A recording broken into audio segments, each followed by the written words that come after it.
Hello everyone and welcome to the Lightbringers podcast. Today I have Fornax and Kroof with me as we talk about the new expansion, Guild Wars 2, Janthir,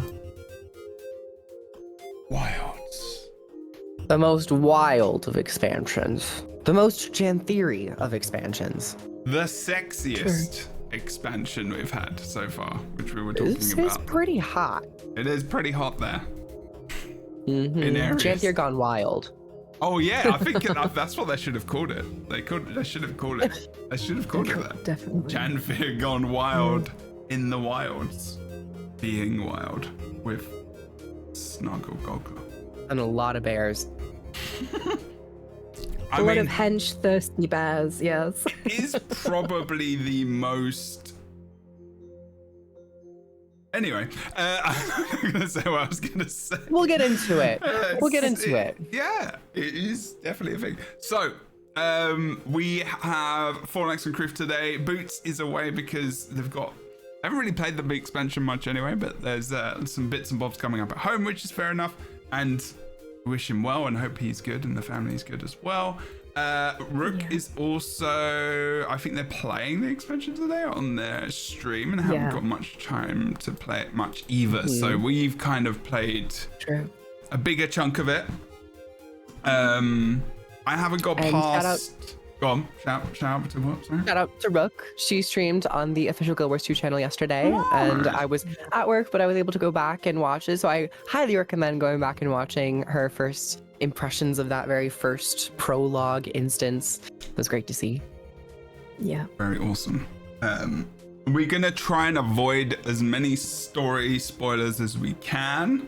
There will be parts that pop up probably, like as we get into the first map, and as we talk about the general idea of what like Janthir Wilds is already about, and some of the themes. But we're going to be talking about like the map, the events, the general feel of like getting the expansion, how we feel it is compared to already like Secrets of the Obscure, and we'll look at the launch trailer. We'll talk a little bit maybe about spears and what builds we're using, but it's going to be very like surface levelly because we want to make sure we don't spoil things for you as we start to play things for the next couple of weeks. We're not going to have a show next week, so the week after that will probably be a story podcast episode.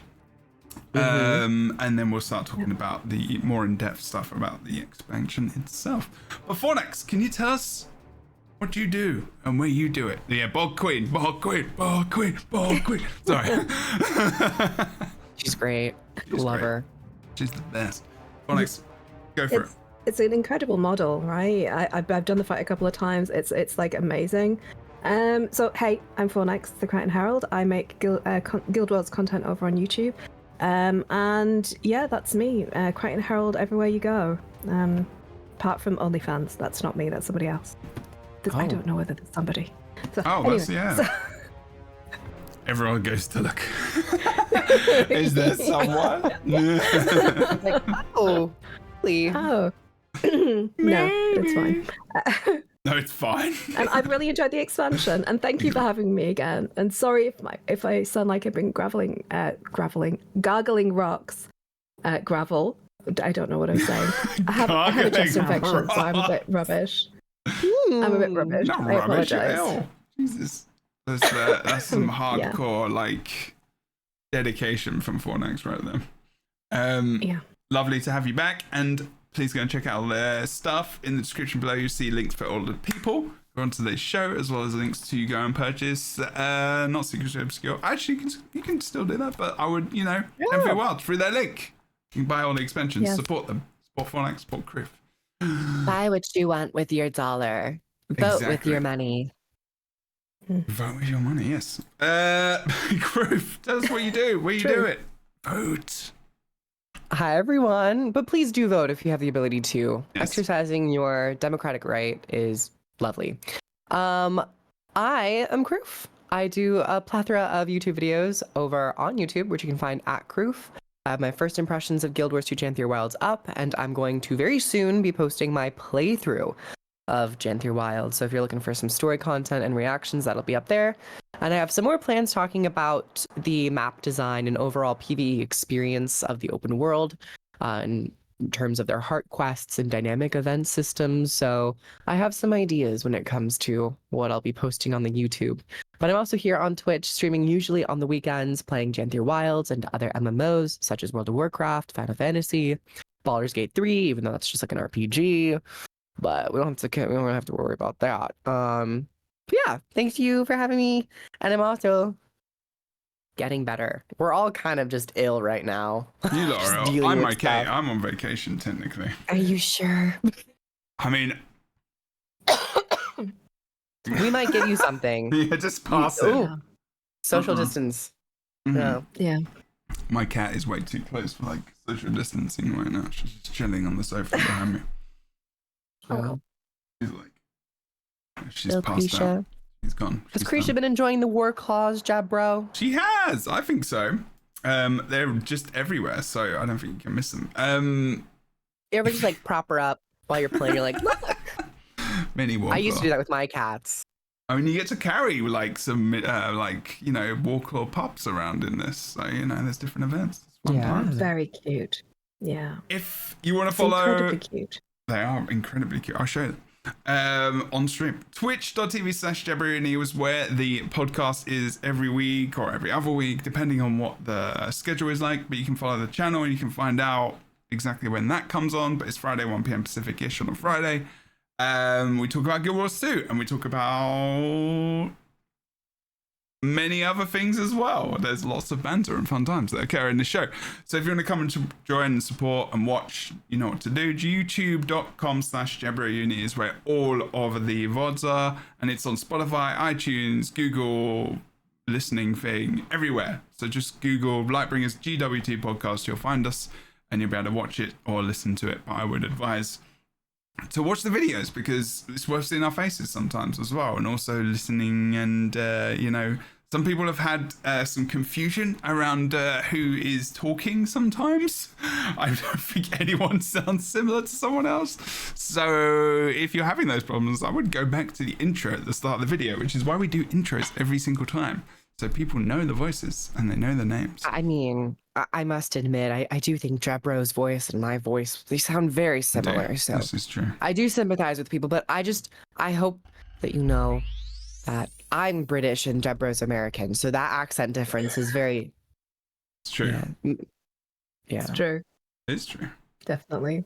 Just trying to fix this because we're all over the place. He's gonna be. As you did that, I had a cough. I was like, "Oh my god, what's happening to us?" We're all apparently there. It's starting. Phonics is the worst. So, not Thank that you. you're I not. win. Yay. You do win. You win the illness. Is mine spreadable? That's all. Is yours spreadable? Don't lick your Or I should say microphone. contagious. Butter? Yeah.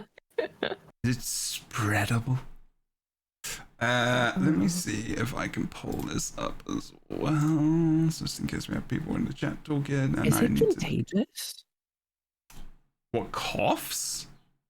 Are coughs contagious? Oh, mine is contagious. It can be transmitted through mucous membrane contact, bite wounds, and bodily fluids. Cool. It's good to know. Yeah, it's good to know. Thankfully, I haven't bitten anyone recently. No, good. I'm glad. Okay, so I'm going to show the trailer, the launch trailer for Janthir Wilds, which came out like the day of. I think it came out on the day anyway. And we can just give some impressions of this, ideas, thoughts, maybe, and not, or maybe not much at all. But I'm going to play now. With sound, that would help. Field report. Only been in Janthir for a few days, and my sword already needs sharpening.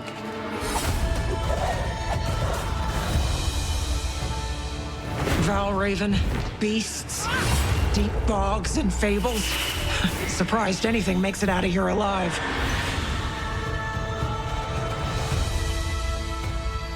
At least they're welcoming, the Coden. Skeptical of our intentions, but that's fair. We need to be patient. They're teaching us how to survive in this place. How to befriend the local wildlife. How to hunt.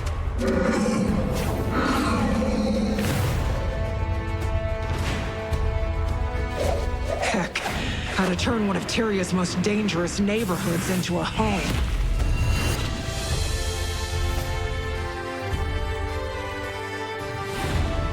The timing of our mission was advantageous. Something spilling out of the Isles, attacking their outposts and animals. The Lowlanders call them strangers. We haven't seen one yet.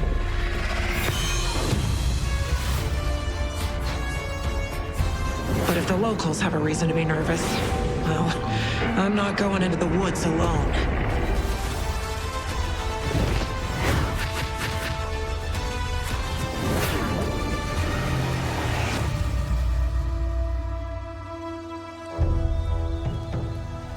I'll let you know if we have to sound any alarms. Keep a squad on alert. End of report.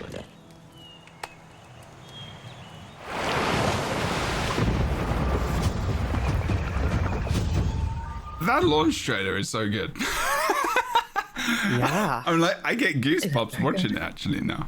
Like, it's very impactful. Yeah, what do you both think?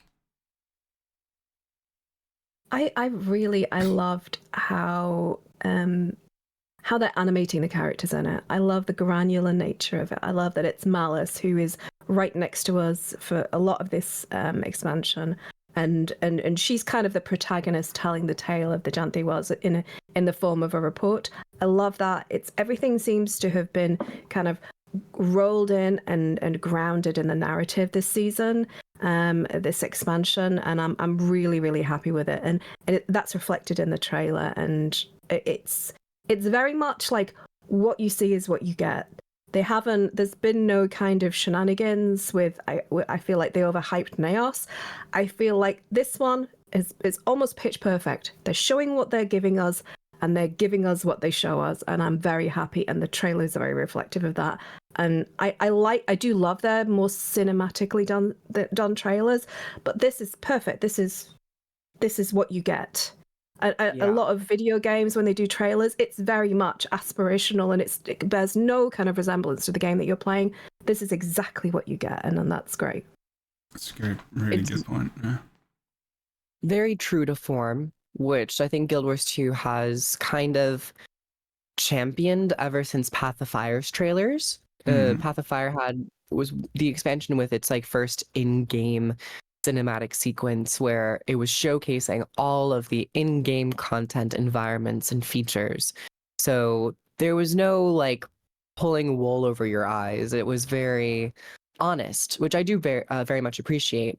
But in terms of it is also structuring this trailer with so much story in mind, it also seeks to sell the narrative focus of this expansion, which is a bit different from the previous trailers, which were more like common, where they would list out all the features, and it was very cut and dry. This was like there was a plot line with its own trailer. There was a through line of Malice giving the report, talking about the Coden, training with new weapons, finding a home here. It shows the homestead. So it was all very organically executed, which I think is just highlighting the role play factor that this expansion has.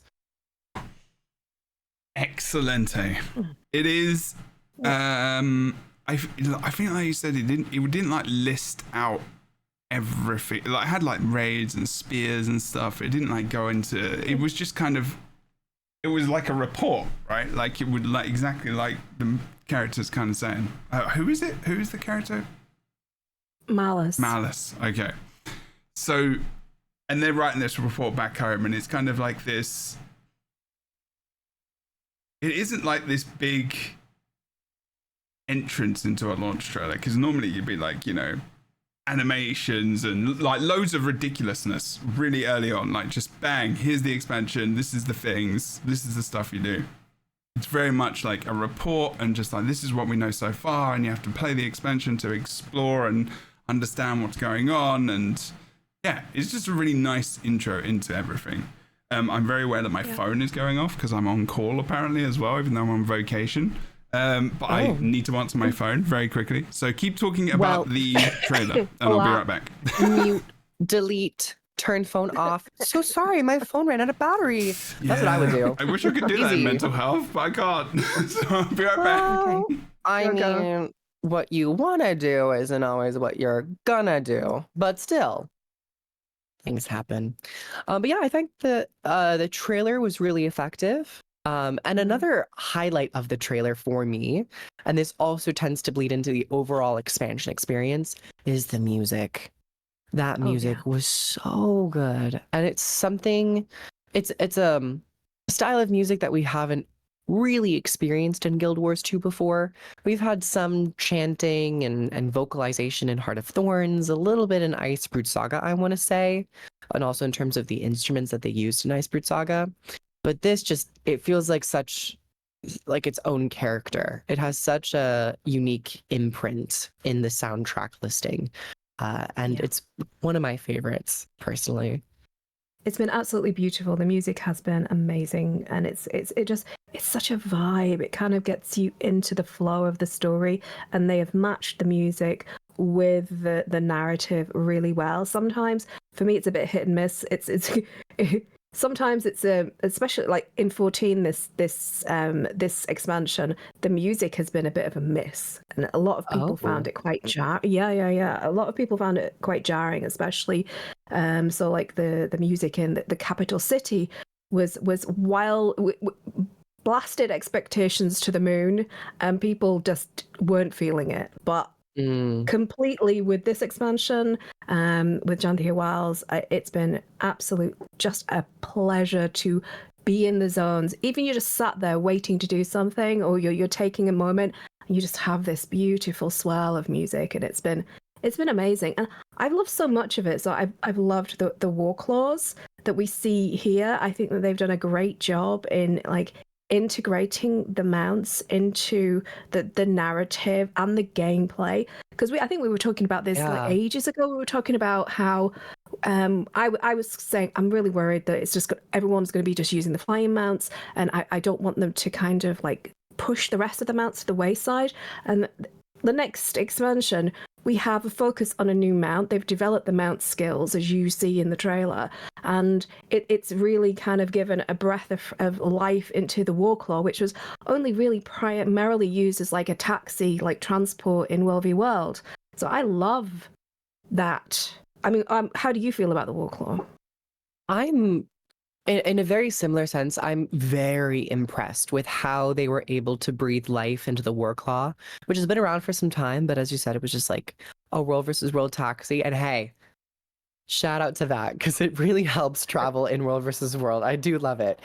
But for PvE, it was always this mount that had no unique movement ability for it, no unique game mechanic, and I at first was like a little surprised that they went with the Warclaw when they first announced Janthir Wilds, because there were the other mounts, like I'm like Springer, Jackal, a couple other ones around, but there really was nothing for the Warclaw. So there was so much just open fields to wander and go wherever they wanted to. And I think in this expansion, on top of its movement mechanics that they introduced, they did a great job at designing a map that highlighted the Warclaw, and designing the map where it makes it feel like you don't necessarily have to always use your Sky Scale or your Griffin. You certainly can gain some speed boosts if you're at the very top, like with the Griffin or the Sky Scale, but with how the maps are designed, it feels like I don't know. When playing, I'm like, I don't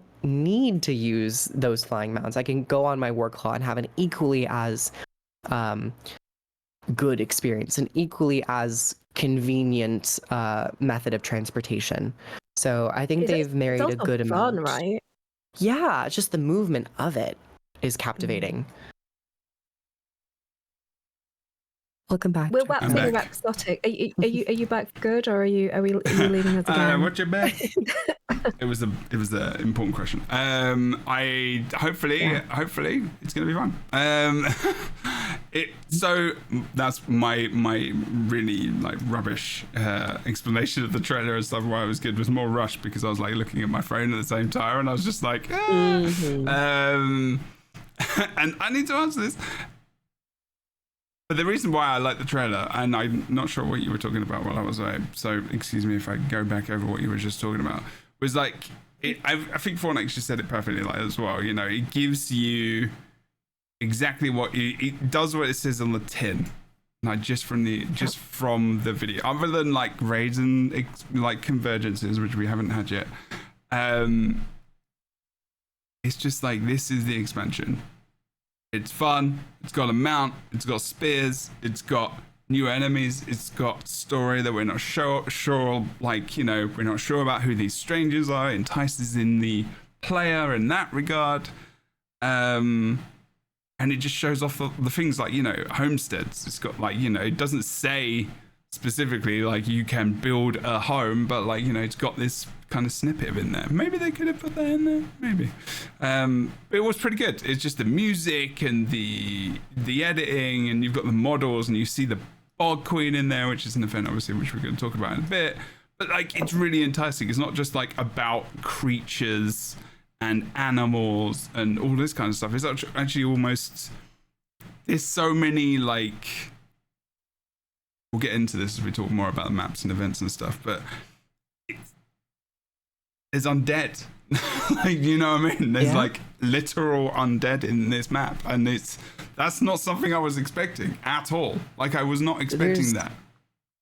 A lot of enemy variety, and it keeps it very exciting, and it's not a one note type of expansion, which Soto kind of was, because we were just fighting Cryptus the entire time. Oh yeah, absolutely. So there's a lot more variety this time around, and that a lot more comes out in the events in the map as well, because it's not just about fighting creatures. It's about defending like these new Coden that we're trying to, like, you know,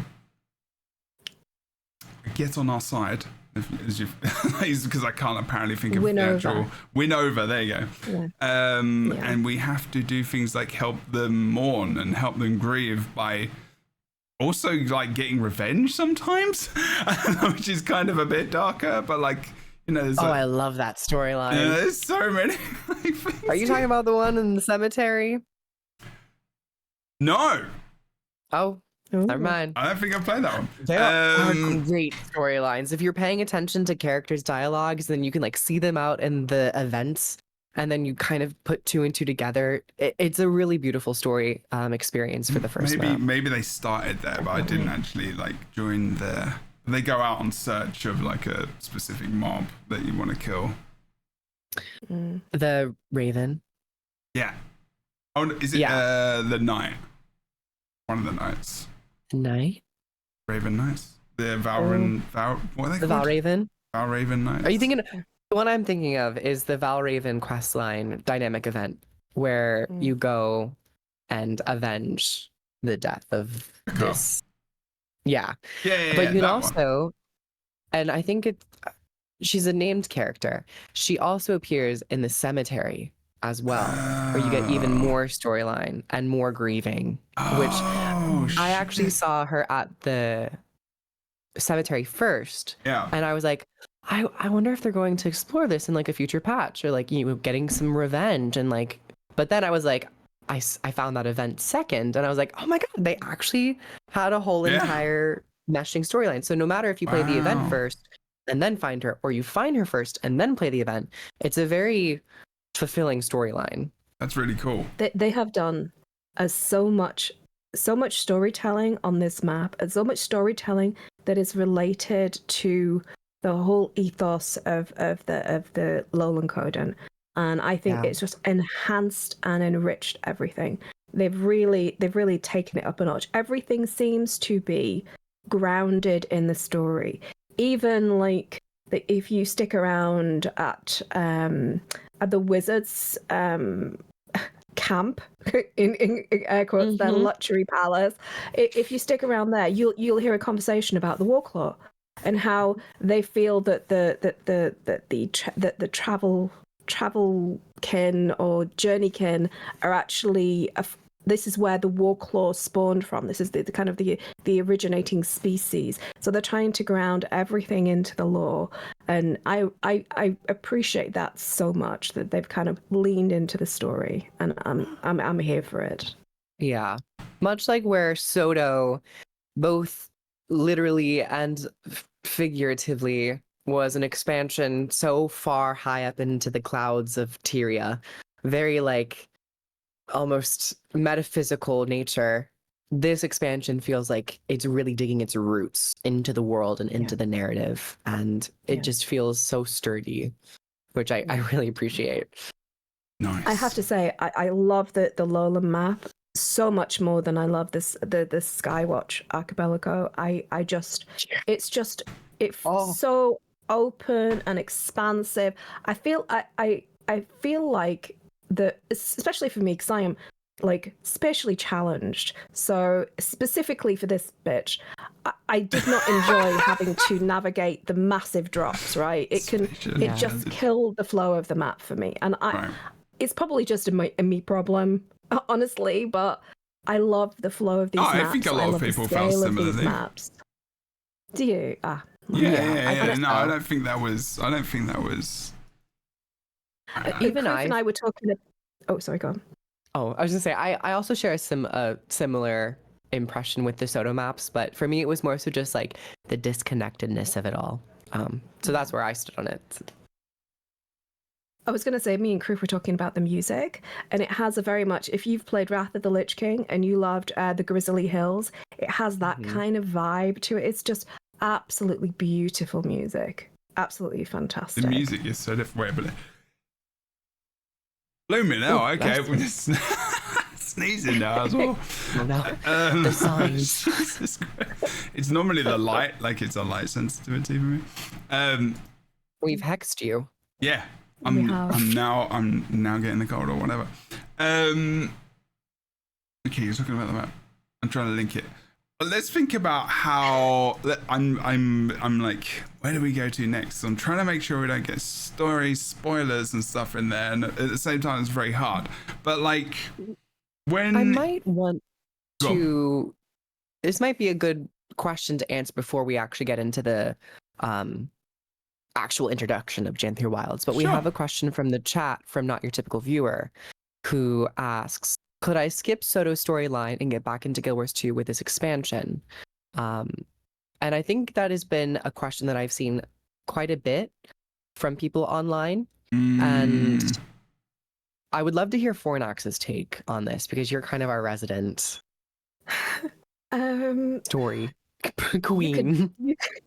You could definitely just play through Soto, and you wouldn't have to do anything in Naos in order to get the gist of it, because there are characters and there are themes happening, especially in the introduction, whereby you would be wondering what is going on and why the hell am I here and how do I know these people, and very much like the missing chapter of season 1, and everyone's like, who are these people with me? How do I know these? So you would be in that situation, especially in the first instance. Especially, yeah, exactly. I mean, I could do like an introductory chapter so that people don't have to go into Soto.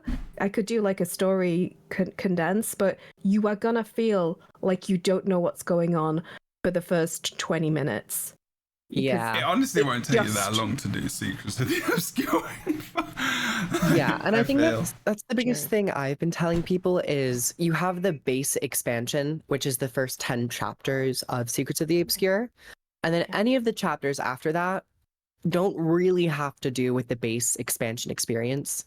So I would also echo what Fornax is saying is, if you are someone who really cares about story and that story experience, probably do a good amount of Secrets of the Obscure, and then once you get to the end portion of chapter 10, you can then move on to Janthir Wilds. Yeah, pretty much. Yeah, true. You could probably get away with it. I would err on the side. If you got the time, just do it. Just do it. Yeah. If you got the time, do it. Unless you want to really want to just jump into the expansion, there'll probably I mean- be people that have story recaps. Is there any, Yeah. like maybe Fornex could do one? Maybe that could be an idea. I would. Yeah. Lara's probably got one up. She's fantastic. Yeah. Prolific. Right. Yeah.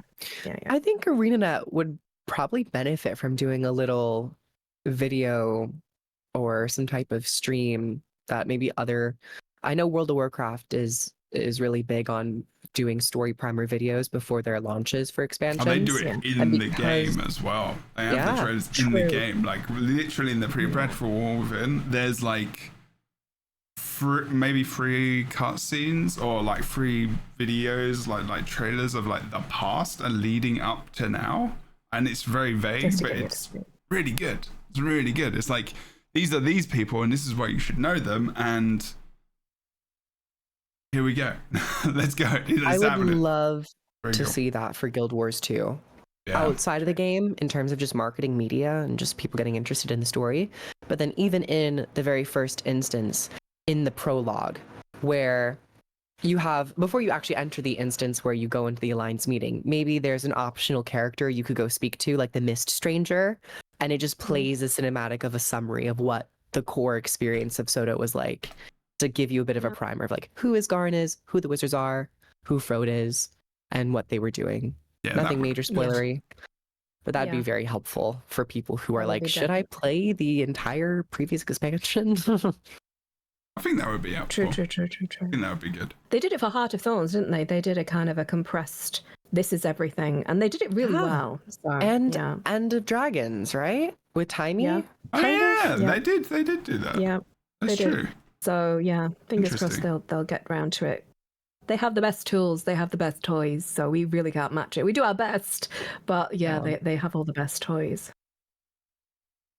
Yeah, there's. I wonder why they didn't do that this time. Oh no, you should definitely apologize for your body, like wanting to be ill. Definitely. Yeah, definitely. Yeah. I would also say about Soto, it's 20 quid. That's like a McDonald's meal. At this point, £20 for a McDonald's meal? What? do you know about inflation, Jebro? Yeah. Or £20. an evening at the cinema. This is a typical meal at McDonald's in Oh, Britain costs yeah. around £4 to £6. No, definitely a movie ticket. Yeah, like Oh, that's like a night at the $15, theatre. and Yeah. then like There you go. Yeah. Yeah. Like what are we talking about? yeah. Like I'm looking at, I'm like, they Inflation haven't gone up plus that rent. much. Hey, Babe, you Netflix haven't is been here. back in the UK for a while, babe. It's like treasure fucking island over here. Anyway, Yeah. sorry. F-bomb, this one, that's mine. Broke the seal. Shit. It's true. You broke the seal. Okay, You so broke the seal to the mist. oh god, I don't did. do that. Where are we? So No, I that was lost a it. great little question, or if anyone is wondering, Definitely. great place to start before you actually enter Janthir Wilds. But Jebra, how do we get into Janthir Wilds? Oh, there's so many ways. We have a big party. It's not really a party. We get called to a meeting of like allied races that want to kind of be. They want to. I guess we're kind of forming an initiative to defend Tyria from the mists and intruders. It's almost like the world is basically trying to unite an ally against potential threat because they know that Nyos is a thing and the mists are a thing now, and they haven't got the protection of the dragons to defend us from these things. Because wasn't it like technically like a veil, like the magic from the dragons was protecting us from the mists in the first place? I may have that a little bit confused. So if I'm getting this right, someone needs to like give me some like candy or like a treat or something, because this is good for me. You want 2 gold? Yeah, I'm watching my stream right now. We should get into the bit with the people rallying around, but yeah, this is kind of why we're going to Janthir, because we're finding out about the Lowland Coden, and also I'm not sure, I can't remember the exact. I think I'm missing the part. Like, why is it specifically the Coden though we're going to see? Like, I can't remember the link there. That is just escaping me for some reason, I think. I can't remember why. It seems that all of the races are trying to ally themselves with their neighbors to also bolster up this alliance. Right. So the court, the wizard's court, frame it in that manner where they're like, hey, humans, you should go and befriend the Lowland Coden because they're right north of you. And certainly not next to Janthir, which we might also have an interest in. Yeah. Yeah. I mean, there is a narrative reason why they send us in that direction. And we do find out, like, as we arrive there. So it is part of the opening chapter, if you want to talk about that. Because there's a very specific reason they send us there. I think we can talk about that. I think that's okay. Yeah. Yeah. Yeah, it's a Chekhov's gun, isn't it? It's the waking sorrow. We're looking for waking sorrow. They want us. And this is right. a little bit of a story that I wasn't particularly like, they didn't give me like a compelling, why do you want me to? Why? Explain to me why. She's gone off. Well, she's a person who's allowed to do what she wants. So unless you'd give me a compelling reason why she shouldn't be buggering off, I'm not convinced that I'm going to be hunting down this person with great vigor. You know, that was my thoughts, but I'm a crank. I guess. I kind of appreciated that mystery though, because it did build it up to something where when you're first tasked with the mission of having diplomatic ties with the Coden and also trying to search for this long lost wizard, those questions are always stirring in the back of your mind as you're playing through the story. You're like, okay, but why? Okay, why? what else did this person do? Now I actually remember now. And Fornax was the one who popped into my head about this because I was like, ooh, the heart of the obscure, the person who made it. And then I think I said on my stream, I was like, Fornax is going to be so happy about this because he's been banging on about it for so long. Every single time it comes up, I'm just like, why is it happening? Why does it exist? What is it? Who made it? Like, what is the point of it? Does everyone have one? Why? And it's like, oh, okay. We may actually get to find out these things because this is the person who made it, right? Who created it? Yeah. Yep. It's a big deal because they kind of left. They just kind of left recently, right? Waiting Sorrow left before the searing of Ascalon. So she's been away for quite a long time. Oh, it has been a while. Okay, right. Yeah. Makes sense. She's a rogue wizard who is doing her thing, and what that might be is maybe concerning to the Astral Ward, and that's why we are trying to go and find her. It's interesting how we're doing this now as well. Okay. Well, so that's why we end up in a... actually, wait. Maybe we can talk about this more in the storage thing because this is a bit more specific. But there was before you even get to that point of like getting to the council, there was this very interesting part about because you're repping your race technically or your culture, you actually start the story in a very different way to how we've ever started it before, other than the main storyline. No, the main storyline. Like, in terms of, like, we started in our own home. Oh, they did it for Soto. But you still interacted with the same person. Oh, in the home instance, but not, like, in the actual, like, home base, I guess. Because everyone's just, like... I'm going to show you my video. Because I didn't realize this until I got to the place, and then there was just... a load of Asura just standing there. And I'm like, oh, I get it now. Okay, and I can almost see the NPC because everyone's so small. And just like, it's really, really fun, actually. It was really, really cool. And I was just like, oh yeah, all the Asura here. And like, we're all just like, you know, trying to rep our race and like in the alliance and all this kind of stuff. So it was a very cool part of it. But yeah, you're right. Who do you speak with as an Asura? It is Councillor Ludo. Oh, it is Councillor Ludo. Okay. Yeah, he's the one who's there for in the rep. He's the isn't he? I think he was the one. Yeah, Ludo is. Yeah, Ludo is the the counter. Sorry, yeah, not he. They're definitely a character, that's for sure. But as a Sylvari, we got a brand new character introduced, which was very nice. is that the one who's actually at the? Is he Well, new? relatively new. He hasn't been like voice. I don't think he's been voiced before. Dagonet. Dagonet. Yeah. Oh yeah, Dagonet's been around for a while, haven't they? But I Not don't voiced. think that they've been like not voiced, and they've kind of been a peripheral in the background. Their voice actor is nice. very good. They Very popped good, yeah. up first time in season 2, but it's been very sparse. Okay. One time in season 2, one time in 3, and then now. So yeah, I think we've seen Dagonet around, but it's nice to Yeah. see a new Sylvari, especially a firstborn, take center stage as like the image of the pale tree during her weakened state. Yes. Yeah. Mini warning of spoilers visually here. Like this is part of the beginning instance. Very, very, very early.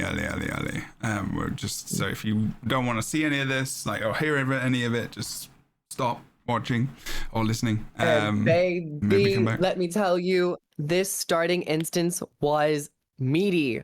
It was so dialogue dense, narrative dense, and I'm not saying that as a bad thing. Some people have raised some complaints, but as someone who always wants more, I'm kind of greedy like that. I really loved this first prologue. I am probably out of anyone the most likely to switch off. I will just like, I don't think, did I take my ADHD meds? I actually did.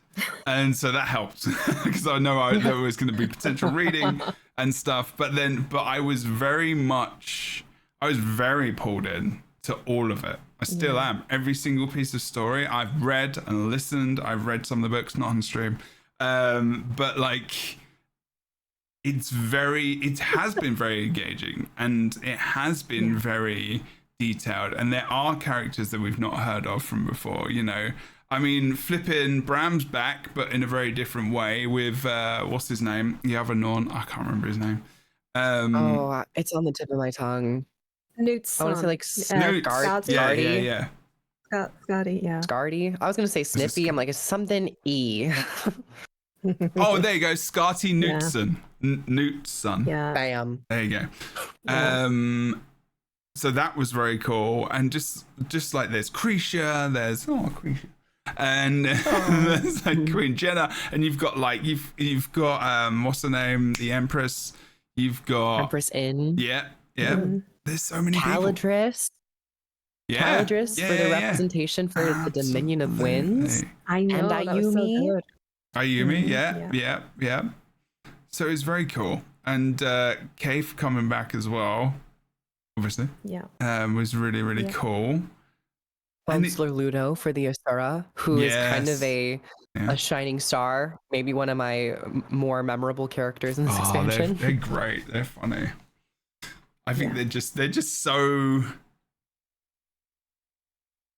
kind of brash it and feels just like, I don't know. Curmudgeon.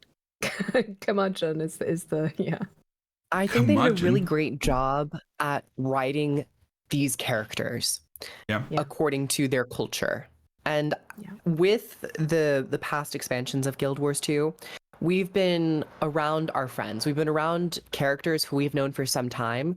So in a strange way, they've kind of lost who they used to be, and they've become kind of a part of this Dragon's Watch, and they all share a very similar goal. These are all characters who don't really have strong ties to each other in like a platonic sense and a friendly sense. So they're going to be coming with their own attitudes and their own experiences. And here we get to see the Asura be intellectuals and snarky. We see the the Norn be more brash and, wanting a fight. We see Empress Inn be very like, in a weird way, trying to rise to the occasion of being separated from the politics of the world. And I found that this instance was a great example of how to write various characters, having multiple characters with different backgrounds, but in the same room. So I loved this so much. That back and forth between the Empress and Ludo of the Asura was very much like, I felt like the Asura felt very threatened by their intelligence and just their Yes. their inventions and stuff. And I thought, because they were very defensive, but like the Empress, she came back like with every single time, like they were both just like, you know, it was a very awesome to and fro of in that conversation. It was pretty cool. It is very politic, very politic indeed, and it was fun, and I liked. I feel like people forget that the Asura terrible little creatures. Really, they are Machiavellian, and they are That's erudite, but they're also incredibly insecure, right? And I loved that being on display. I thought that was great, and I did love this small cutscene that we got. Yeah. I really enjoyed the entrance. Yeah, as soon as this that was cutscene cool. popped up, I thought of you, Fornax. Yeah. Because during Secrets of the Obscure, we often talked about, especially in the mid-patch content, there was no cinematics at all. And for a game that's so story-driven, having these moments is really crucial. And I wasn't expecting it to be in the prologue, like so quick into the story. They were like, we are kind of committing more to this cinematic showing of the narrative. Yeah, this was very cool.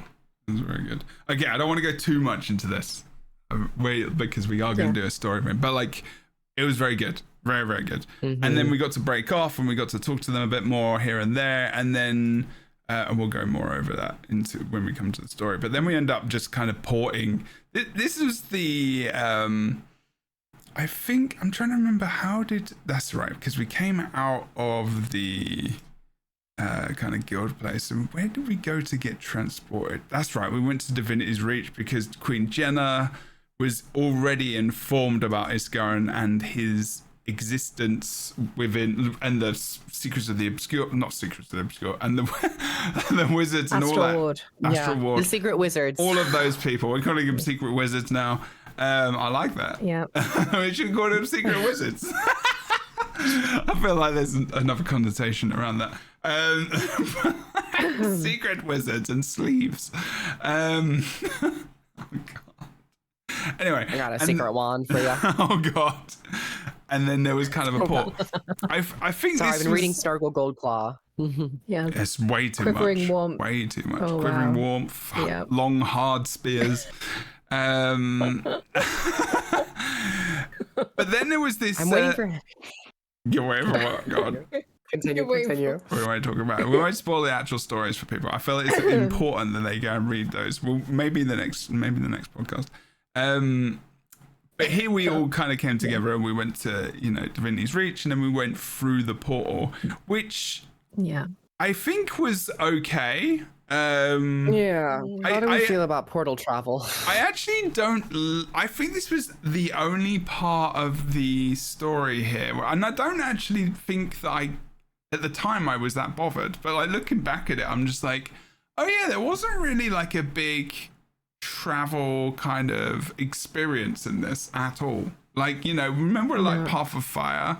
Like, I don't know if we're gonna beat that experience of going into a map and like going on one of the airships, and then suddenly there's this pyramid collapsing, there's all this other stuff, and I'm like, damn, that was so cool. And End of Dragons. Like, End of Dragons was like so epic, like going on the airships and like jumping from each one to each one, like trying to fight the Aether Blade, and then ending up being in a prison, and like waking up and you're in flipping Keffa. Like, it was a bit wild. But then for this, it was like, go and take that portal in Divinity's Reach, because Queen Jenna's a bit of a legend and they like her. I was just a bit like, I guess. Why not? Is it going to be... I guess Janthir Wilds isn't that far away. Really? But here's the thing. It is far. Yeah. Because the Coden often remark, they're like, oh, Outlander, you've come far. True. And they're always talking about like, oh, the distance of the world of Tyria, I'm surprised that they have been able to group together. So the story is making it, or trying to write itself in terms of being detached from the rest of the world. And that distance is very important. But when we travel via portal, it does kind of shrink the size of the world a bit.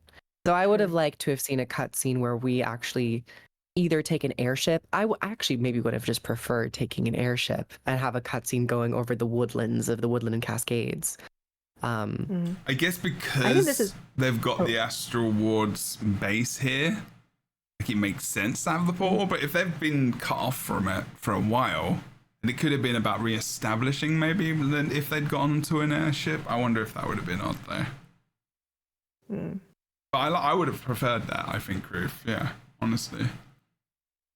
Yeah, I mean, so a couple of of the opening salvo were a little bit of I wanted a little bit more. Like, again, the expansion started with a male.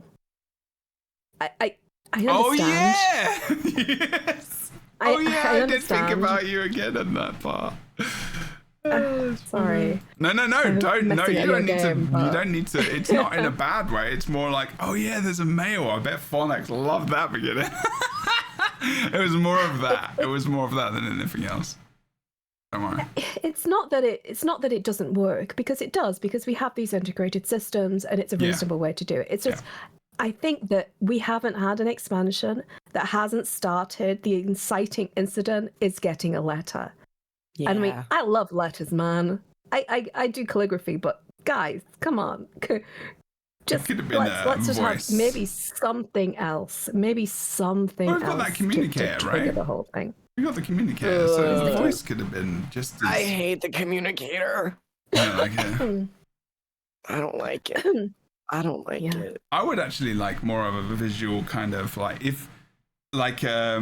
know. Oh dear. Oh no. Phonics died. Did Phonics crash? Maybe. We'll find out. Phonics is back in the Guild Wars 2 channel. Oh, okay. Putting you back in. Oh my gosh, is she back? I'm sorry. I coughed and clicked the wrong button. Amazing. Hey, colds don't just affect the body; they affect the technology you're using as well. That's right. Oh my gosh. Sorry about that. It's okay. It's all good. GTFO. I'm lost. Where are we? Going into the instance of the map and stuff. Yeah. I can't remember what bit we were on just then. I was complaining. Yeah, I was moaning about the fact that the expansion started with a letter, and I just GTFO'd the whole thing. You just acted out your feelings. You were just like, "Yep, I'm done." What if our mail carriers get intercepted and a hawk comes down and eats the pigeon? We'll never get the letter, and we miss the entire expansion. That'd be awkward. Oh, sorry, got lost in the mail. We have to do that. We have to do that. Please, somebody do that. That would be so funny. Oh my god. Hey, that would be a great way to start the next expansion. Is someone runs up to us being like, "We found you." We'd be like, "Why? What's wrong?" They're like, "You didn't get the mail. You're late for the council meeting." And you're like, "Oh, yes. No, we didn't get the mail." Let's do that. Take it for the next expansion. You only have to give me 5% of all the residual sales. Easy. I like the whole idea of maybe R2D2 kind of Obi-Wan Kenobi, we need your help kind of thing, holographic message, maybe something like that would be kind of cool. I mean, they could do what WoW does. So you arrive on any city map. And then an NPC spawns, and they run you down and dude, we need you now. Get your ass to fucking whoever, wherever. And then when we're off to the races, and it's in game, and it's more engaged, and it's not a letter in the mail. Or it's the small little avatar box that comes up with the text next to it. Mm-hmm. And it's got that as well, and they start talking to you. It is a bit more engaging. Just to mention, I really think Guild Wars 2 would benefit a whole bunch by having some of those stationary text boxes with the character image, because it can be a bit difficult to, when you're in motion, in combat, moving around. It's hard to keep a text box legible while your camera's moving and everything, and the NPCs that are talking are moving around. So I would be in favor of trying a different way of... Just generally, have it be an option for accessibility, right? Yeah. Have an Yeah. accessibility option where you can toggle it on and off, so that you can see and connect more and see who's I speaking. think it's more like that idea immersive, very honestly, much. as well. Just generally, Yeah. like even apart from that, like just having it is something good though. Yeah, like you say, World of Warcraft does do that, so it's pretty cool. Yeah. Okay. And World of Warcraft has stole so much from Guild Wars 2. It's about time they kind of put their hand in the other person's cookie jar. I'm just saying. Absolutely. I'm just saying. Yeah. Let's dip into the map then, because we kind of go into after the first instance, or as part of the first instance. Well, actually, I feel like maybe this might be a little bit spoilery, so I'm going to go past what you're doing. There's a little bit on the screen right now. We don't necessarily have to talk about that, because I think we want to talk about first impressions of the map as well. But I think just generally this first bit, I think this is some of the best introduction into an expansion I've experienced from Guild Wars 2 to date. Like, this whole storyline of getting a Warclaw was, and again, like, this is like spoilery, etc., etc. I should have said that before. Was just great. It was very, very localized story. It was not some big thing where we have to do something. We're trying to talk to someone about some world problems, but we've met some Coden, and they've come and helped us because we're being attacked, and there's this flipping Warclaw, and we're trying to tame it. And it's just cool. I really love this part. This was so good. I don't know how you both feel, but it was just a very cool introduction, I think, into this was the part of where I was just like, this is perfect. We're literally we're in a land we don't know. We've been attacked by this flipping champion Warclaw. I think we got attacked by it. I can't remember actually. Specifically, Yes, but they came, and then they came to help us, and it was all about that. And it was just like, this is so cool. There's some mechanics here which I'm really appreciated. It was just nice. It was just good. I don't really know what else to say about it other than that. It was fun. It was just fun. Solid. it was great. It was great. I loved it. I love how they've animated this new Warclaw skin. I feel like they've upped their game. I love the whole ethos around how the Coden interact with their environment and how much thoughtful respect they have for it. So that there's a lot of emphasis on balance and taking what you need and no more, and respecting the wildlife and making sure, like, there's loads of notes in the environment about not over farming, not over this, not over that. And I think that's really like a very worthwhile message to have. It's also representative of indigenous tribes. This is you will see this in many indigenous cultures where they have this ethos of necessity and no more, and they're always kind of emphasizing balance and living in balance with nature and not taking more than you need. And I think that this little intro is perfect for that, because I think that in most other MMOs, when something attacks you, you just kill it. But this was a complete whoop its ass. Yeah. You do, and then you skin it and you wear it like a teddy bear suit. Yeah, and we don't. Dropped a helm skin. Yeah. How the cat got a helm skin, we don't care. We don't ask questions. How they have trousers, we don't care. But yeah, I love this. I thought it was great, and I love how the cat works. I love the feel of it. I think it works really well in the environment. Once you unlock a couple of its skills, you don't have to go deep into the mastery in order for it to feel really good on the map. I love how it's integrated into the story. I love how it's integrated into like this like treasure hunting that you can do. If you're on your mount, you can dig things up. You get more loot. It's just oh my god, I absolutely so good. adore that mechanic. Like, and you do not need to have any masteries of that either, because I've got it, and I have not even learnt one level of that mastery yet because I went straight for housing. I was shocked. Yeah, I know, I was right? I was almost positive that all of those extra mechanics to the PvE Warclaw were going to be behind the masteries. the masters are completely different. It's just like jumping and stuff. adding a bunch of jumping and endurance and quality of life features. So I'm very happy that from the jump, they gave you the tools to increase and better your experience in the open world exploration. Is like right off the bat, you're just collecting things, searching out for boxes and treasures. They should have sold us more on that. They should have sold us more on that, because it is the loot you actually get is like the things that you can actually pick up from those boxes are pretty good. Because like you can get keys for the caches in the map, which also give you things like honey flowers, which you need for like homesteads and other things, and or like legendary crafting materials for the spear. There's loads of awesome stuff in there. Like they're really good. Like I'm purposely trying to find them, and then the caches, and then you can buy the keys. Like you can only get like 25 a day, I think, from the vendors and like the wizards thingamajig. But you need to there's a lot of materials and a lot of good things. Like the rewards are good. Like they're linked to many different things which you can get. There's even like a flipping armor set from the homestead you can get from just talking to the NPC in there. Like there's so many different rewards and skins, and it's kind of wild actually. Like that polychromatic armor set is the best looking armor set that I've seen in a long time. It is it's so beautiful. I've only seen it on Asura, so it's not great. But I like it. I'm like it. I'm gonna see if I can see the Titan one. Is an acquired taste.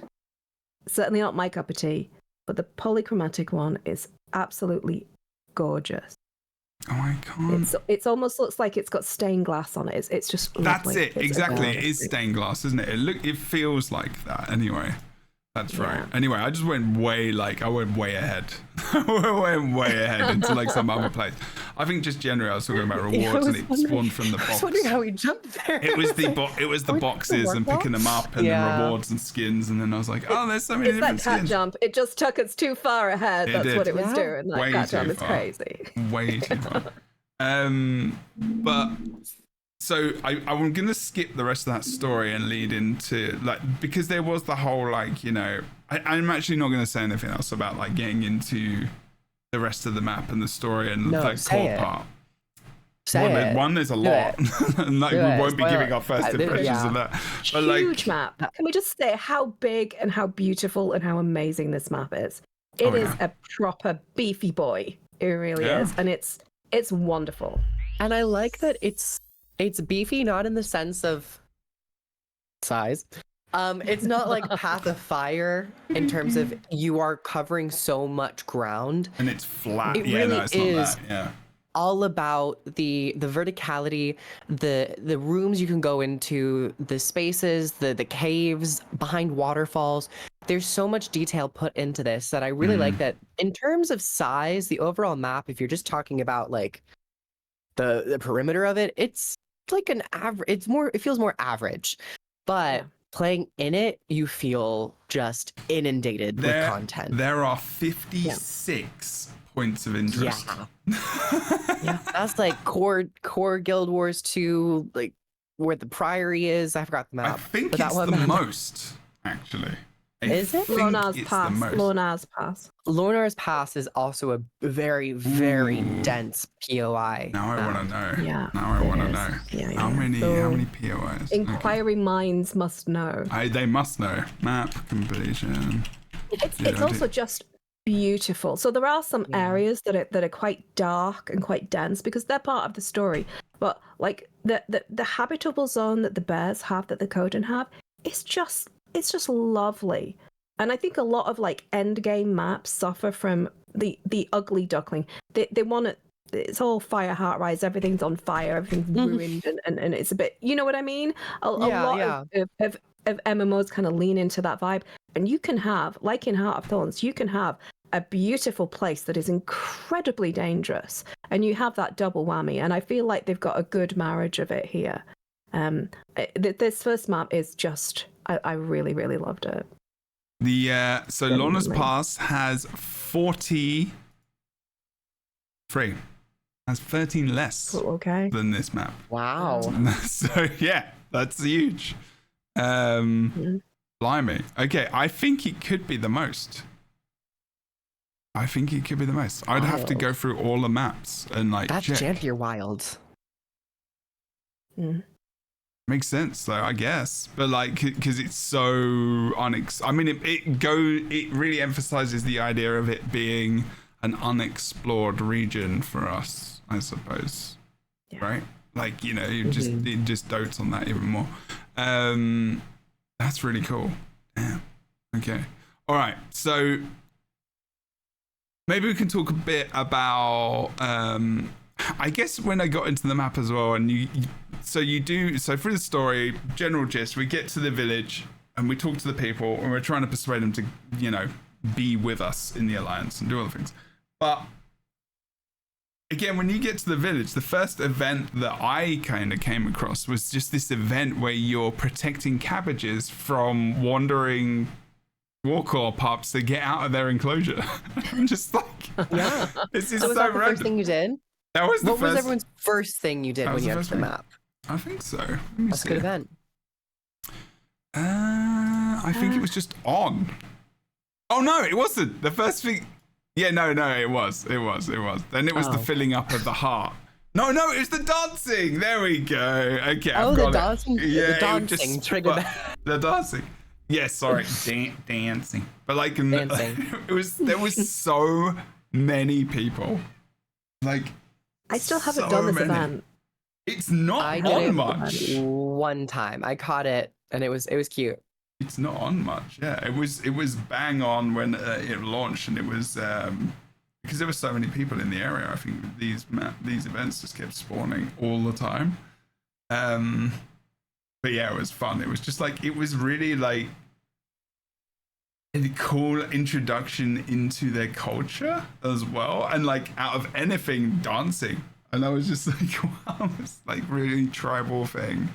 And then just protecting the cabbages from the pups as well, which is really random. How about you two? What did you both do when you first kind of got out of the first story instancey bit? I explored the bear area. And I went around and I was reading everything that I could. I was reading all the lore books and all the smutty stories, and I was just enjoying that. I did go on a bit of a wild hunt for like doing some gardening wildly. There's a place where you have to like burn things and pick things, and I was doing that, and I was like, this is really sweet. This is like, not everything is like slay 70 monsters and bring their heads back in a bag. I like that. I like that. That's kind of, the diversity is good, you know? It's a good variety. Lots of that. Yeah. How about you, Griff? Yeah, I'd say the first thing that I did was a bit more of that map exploration. And I think I beelined it to the heart, because I opened up the map and I saw that the heart quest actually shows you on the map the 3 locations where you can do activities which contribute to the heart. So I was really like curious as to what that was. I thought it was really amazing that they showcased where in the area you can go and do stuff. And not to get too far ahead, but I have a couple critiques about the later hearts. But seeing this, I thought it was really, really good, just in terms of showcasing where it is you go. And so I did that. I talked to the people there who had those markers, and I got a bit more insight into the smithing station where they refine their ore to make their tools, the gardening area where you go and burn crops and, you know, keep everything clean, and then there's the sparring area where you can learn the various mechanics of Guild Wars 2. And there's this lovely event chain that cycles pretty quickly and regularly. It's like every 2 minutes a new event will spawn, and then when you get to the very end boss of that chain, there's a 5-minute intermission, and then it starts all over again. And it's just a great combat experience, and there are legendary bosses and champion bosses, so they put up a pretty good fight, and I think it's a great way to showcase Guild Wars 2's combat and mechanics in a bit more of a relaxed way, where you're close to a waypoint and it's a part of the heart, so you're getting heart credit for it, and it was just really well done. I liked it a lot. Yeah, that's true. It's fun. It's light. It's not it's not heavy and dense, and the weight of the world on our shoulders immediately. It's light, and their culture is fun, and they're despite the fact that they live in such a challenging environment, they've carved themselves out a niche into which they are very comfortable and very happy. And you can feel just the culture is so warm and welcoming, and that's what it feels like. It feels like a welcoming, huggy community. It's so sweet. And the bears themselves and how they are and how they interact is just lovely. It's just so nice to be in a friendly environment. I really love it. Yeah. It's like a hug, like you're having right now with your kitty. She's never hug. done this before. She's never done this before. Now she's never did that before. No, you spoke too soon. No. She's like, well, that's all I'm giving you. I'm getting a bit emotional. She's never done that before. Aww, little cuddly. That was so cute. I've never picked her up before and she's doing that. Oh, sorry. I am That's really weird. That bit is emotional. But like normally when I pick her up, she gets like weird. But sorry, that was weird. My God, just think of how far you've come with her, though. Like, she was hiding under the bed, remember? I mean, God, that's yeah. amazing, huh? Like, that's amazing. That was wild. Okay, sorry, random. Cute little cat. It is really, that's some progress right there. That was very sweet. Okay, so, thank you for that. Yeah, that is really, really, really cool. That was just funny how you're talking about it in that moment as well, like just with all like the warm and like the cuteness and like the togetherness and then that happened. I was just like, oh, so nice. And then she like cottoned onto that feeling and she was like, oh, this is kind of nice. Interesting. Yeah, because you can like especially go on. No, you go. I was thinking about the when you're trying to get the ingots as well, and you put the like ore into the fire and you into the furnace, and then there's the mini game where you stoke, where you're using the what are they called, the bellows? Are they bellows? I don't know. But you're basically doing the progress of creating the ingots and stuff, and it was just really cool. Yeah. It was smelling and whatnot. That was cool. There's loads of awesome, just like little processes. But like, how are you feeling? You said something about the hearts, Kroof, and like you're not. What was that about? This is just a critique, and I'm going to keep it very general, not to spoil anything for the second map, because I really love the hearts in the first map. I have a couple issues maybe with some of the progress and how doing some of those listed activities don't give you a whole lot of progress. Yeah. You'll come to find that completing events associated with that hearts area give you an incredibly higher amount of progress to the heart, which is cool, but I still think there should be maybe a little bit better of a balance with that, because if you're listing objectives and you're going and doing them and it's not really hitting, maybe tune that a little bit. But particularly in the second map, I had one night, I don't know if it was just my luck, but there's one heart where all the objectives are just dynamic events, and I was missing them in terms of the time, or I would go and do them and they would actually go outside of the bounds of the heart. Yeah. So they wouldn't give me direct credit. They would give me a token, which are new, so you could quickly level up that heart to go and turn in. But I would go back to that vendor and I wasn't able to actually open the vendor tab to redeem that heart progress. And it ended up taking me an hour to complete one heart. And I got really, really mad at it. So I think the second map, it would be great if they fine-tuned their hearts and had certain objectives that were always just present, like tending to the crops, collecting food for the Coden, You can do that in the first map, though. In the first map, but not in the second map. Oh no, I haven't got that yet. Yeah. Damn it, really? Yeah. So, at least for this particular heart, it took me an hour. Is that bad though? Yeah. Really? Is it? Like we want more content, and we want to like have staying power, right? It's not that I was actively doing things. I was trying to actively do things, and I would either miss it.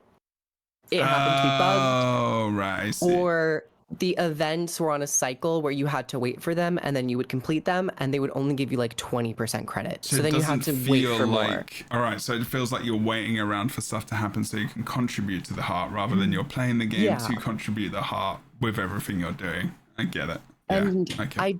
I actually spoke with the heart person, the heart vendor, the quest giver, and it opens your map, and it actually went into a dialogue of showing you the different areas to go and, you know, look for what you would imagine were objectives to complete the heart. Come to find out, where they were circling the heart or where they were circling the map, there weren't any objectives there to do. It was actually just showing you where the events would pop up. So you would go there and there would be nothing. And it was like, oh, go to this place and like harvest some crops or whatever. And there were no crops to harvest. So I was just really confused. It ended up being an event that popped up 5 minutes later. So I was like, interesting.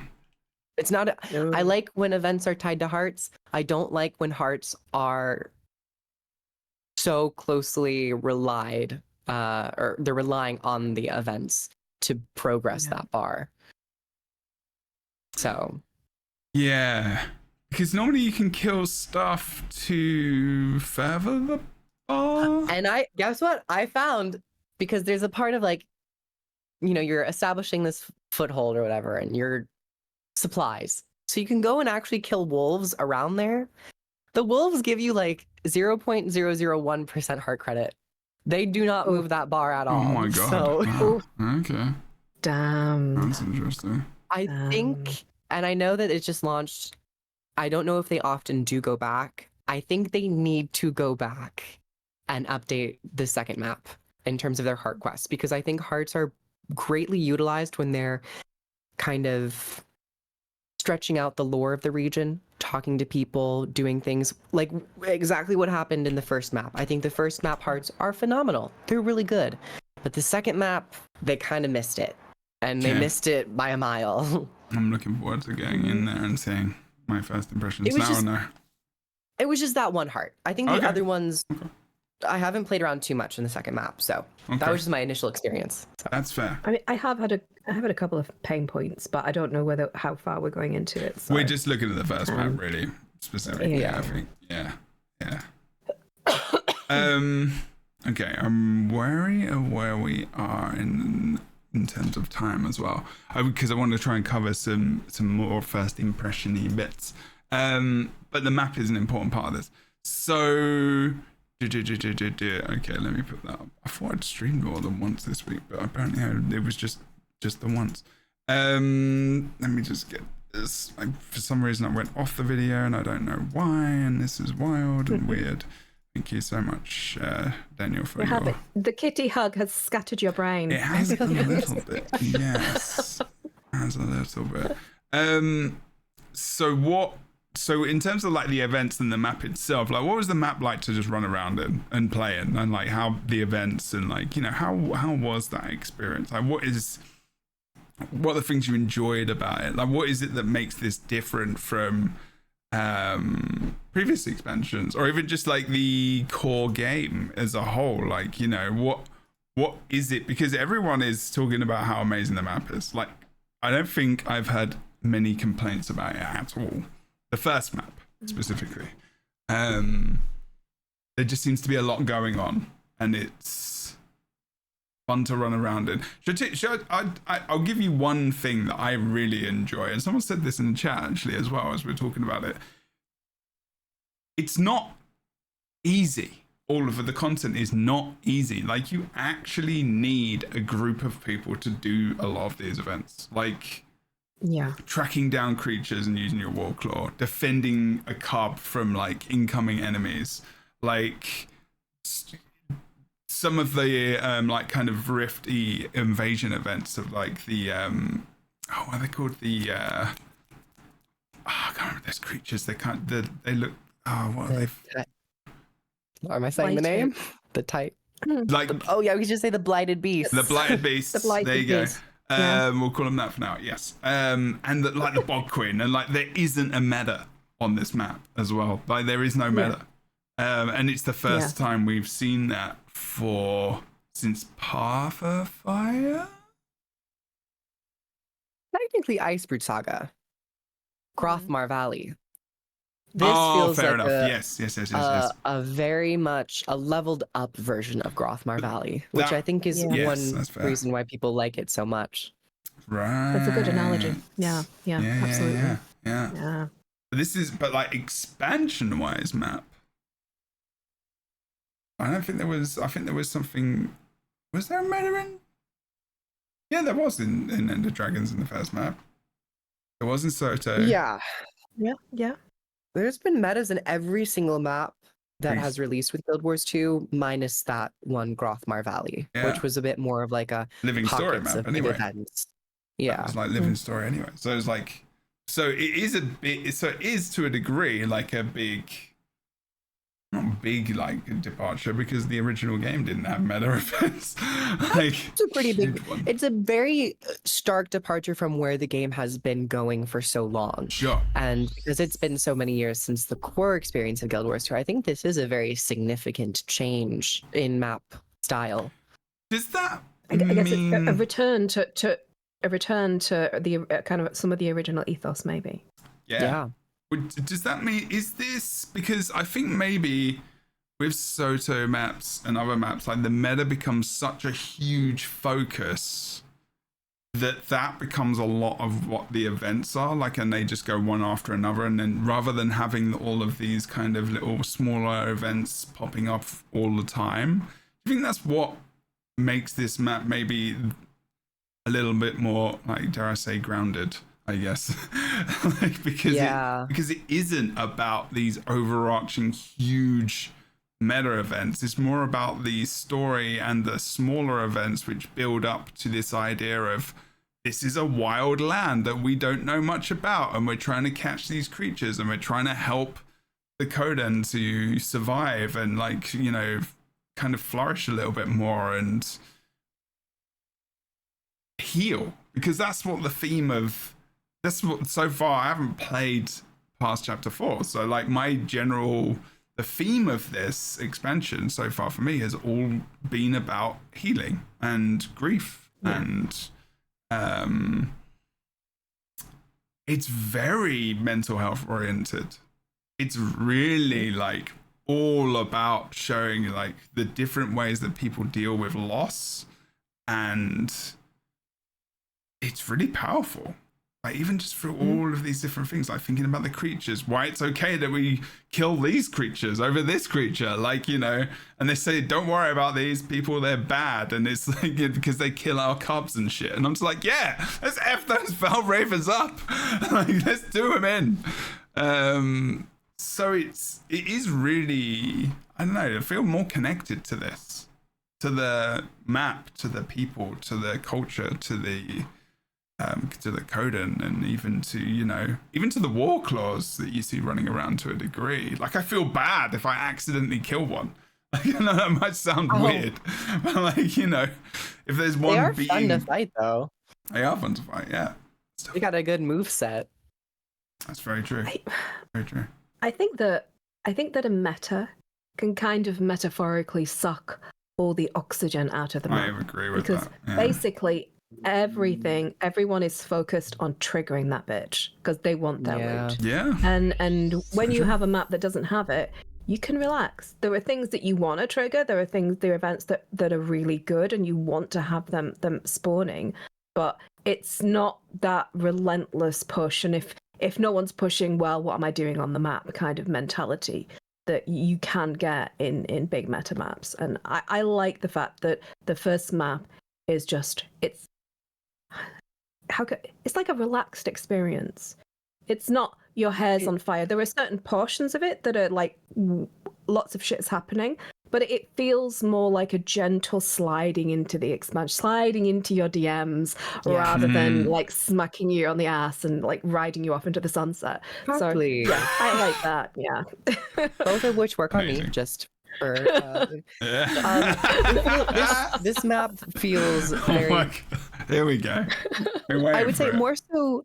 Even though you're both ill, it's still there. Hey, I love it. that will never. We're the sickest in many ways. Oh yeah. That's true. But this map feels more like a theme park in a way, where you have Yes. areas of activities and mini games to go about, and various vendors to pick up new minis and items and gear and crafting materials and all of that. It feels like a very theme park experience rather than a major war effort where you start from point A and you fight your way to point B. And seeing the success, I mean, looking back and seeing how successful Grothmar Valley was at the time, because if I'm remembering correctly, people really enjoyed that map. It's Yeah. kind of makes me sad that they didn't entertain that map style more in their Yeah. future content releases. And then being so honored to experience this map in this expansion, it also kind of makes me sad for the previous expansions that there wasn't that variety, especially with something like End of Dragons, where we look at a couple of the maps, particularly New Kaining City, and it feels very empty, where it feels as if it was all riding on that meta event. But because some of the maps are so sprawling and so large, it would make the perfect place to have these more theme park-esque styles, where you have pockets and pockets of hearts, and a small boss that spawns, and another boss in this corner, and a jumping puzzle in that corner that's an event. And it might have made some maps for some expansions be a bit more logical, rather than trying to force a meta event into some of these maps. So I hope they stick with this. I hope they see the success of this Lowland Shore map and continue with it to give more variety. Yeah. Absolutely. So many cool little events. Couldn't agree more. It's just, I don't want to spoil more events, but like you get a lot of achievements for doing things in the events as well. Like there's one event where you can get like 4 or 5 different steps in achievements toward getting something, and then that resets also daily as well. And it's like, wow, okay. And there are these side quests. I think you both talked about side quests, you know, with the kind of really tiny icon with the crown in it, or whatever the hell that is. That icon needs to be bigger. I've tweeted about this. Bigger. And on the map, it needs to be bigger. I just said it's a quest. True. It's a quest. It's a side quest. Give us an exclamation mark above the flipping head, like something. Like just tell us. It doesn't need to be hidden. Like make these things slightly obvious. They need to turn a lot of the achievements into quests. No. If the mastery icon in the achievement tab can be bigger than the other mastery icons, and people notice that and make Reddit posts about it, you can increase the size of the quest markers in game. Okay, please. They just need to need to change. They need to move away from making these things just achievements and into a combination of achievements with accessible quest people in the game. Because if they do that, they will have people playing in their maps and in their game more. Because you know, even though we all know and engage in this in a way where like, yeah, achievements are another way of doing quests, not a lot of people in the game really engage with the game in that way at all. They kind of just do the main story and they do the things and they run around to get achievements. Sometimes they maybe look at a skin and they're like, oh, I'll do it for that reason or whatever. Like, just make it questline. Give people a little bit of silver or gold or whatever as well. Have someone like, it doesn't have to be voiced. It can just be the literal achievement, like text coming up above someone said, I don't know, but like, it just make them character bound as well. Because the only negative part about the quest lines, while there are so many positives, because they're not just like your standard quests. They are oftentimes a journey. There's voice lines. There's fun mini games to encounter, but they are account bound, so you can't really replay them. But I think if they were more classic style quest lines in game, I think it'd be really cool. And yeah, you could just do experience rewards, silver or gold, and especially with decorations now in the game, you could have a plethora of rewards to infuse into a more traditional quest system where it's decoration focused, along with armor skins and weapon skins and even relics or sigils and whatnot. For sure. So I think this is a great framework, and I'm happy that they are continuing to expand upon this. I would love to see an expansion where they expand upon it even more and kind of consolidate the quest lines and rip them from the achievement panel and put them into something like the journal tab, where you have your main campaign and maybe side story campaigns. So you could just easily go and track them and go into one place and see where all of the content is. Beautiful. Well put, Grief. Well put. I think that's amazing. Yeah. I want to play these side stories. I do. And they're hard to find. They are just hard to find. Yeah, I don't know whether yeah. I'm just an old person, but No. The icon is like so small. old person here, it's tiny. Yeah. I will give them credit for one of the side quests. After you finish, it's very early in the game, in the chapters. Early on, you'll finish one of the chapters and they give you a mail. And that mail actually takes you to the side quest person. So I was like, Oh yeah, hey, that's true. I thought that was true. a good way to point people in the right direction. And also it introduces you to the achievement tab where in Janthir Wilds achievements, there's a complete category of side stories to do. Wicked. Okay. Before we, because time's getting on, but before we go to that, just want to talk about quickly, not even quickly, but like, you know, just the experience of getting into Homesteads was like, you know, chapter 3, chapter 4 or whatever. Like, again, not trying to spoil things, but we won't go too much into the story of this as well, because I think that is a big spoiler. But like, you know, this was really well done, like how they did this and getting into the story instance, the homestead instance itself, and there was there's a little bit of questing in there as well to get things kind of going. I'm trying not to show it because I don't really want to spoil it too much.